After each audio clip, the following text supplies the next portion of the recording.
જામનગર જિલ્લાના યુએસસી તેમજ PSC centre ખાતે એમ્બ્યુલન્સમાં ફરજ બજાવતા ડ્રાઈવરોને ફરજ મુક્ત કરવામાં આવતા જિલ્લા પંચાયત ખાતે આવેદનપત્ર પાઠવી રજૂઆત કરવામાં આવી.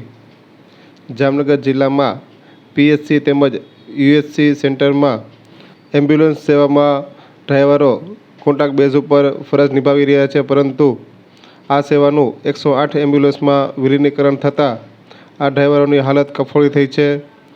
ત્યારે જામનગર જિલ્લા પંચાયત ખાતે તમામ ડ્રાઈવરો દ્વારા આવેદનપત્ર પાઠવી અને રજૂઆત કરવામાં આવી હતી કે આ 108 એમ્બ્યુલન્સ સેવામાં જ ડ્રાઈવર તરીકે તમામ ડ્રાઈવરોને બહાલી આપવા અને તેઓની આજીવિકા ચાલુ રાખવા અંગે માંગ કરવામાં આવી હતી.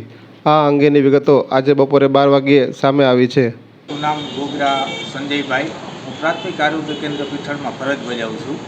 અમે એમ્બ્યુલન્સ ડ્રાઈવર તરીકે જામનગર જિલ્લામાં બધા ફરજ બજાવી છે. પણ અત્યારના સમયમાં રાજ્ય સરકાર દ્વારા એવો આદેશ કરવામાં આવ્યો છે કે જે અમારી પીએસસી અને સીએસસીમાં જે એમ્બ્યુલન્સો હાલે છે એને 108માં તબદીલ કરી છે.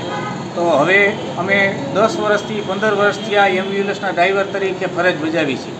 તો હવે અમારી સરકારશ્રીને વિનંતી છે કે અમને સરકારશ્રી દ્વારા છૂટા કરવામાં આવે છે. તો અમારી આજીવિકાનું શું? અમારી રોજગારી મેળવવા ક્યાં જ આવી? અમારે ડ્રાઈવર સિવાય કોઈ વસ્તુ છે નહીં.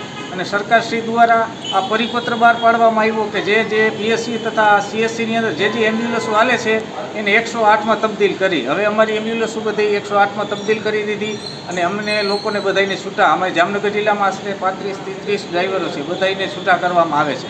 તો હવે અમારે ક્યાં જવું? તો અમે સરકારશ્રી પાસે અપેક્ષા રાખી છીએ કે અમને અમારી જે જગ્યા છે અહીંયા અમારી નોકરી ચાલુ રહીએ અને અમને એમાં નોકરી આપે અને અમારી આજીવિકાનું વિચારે.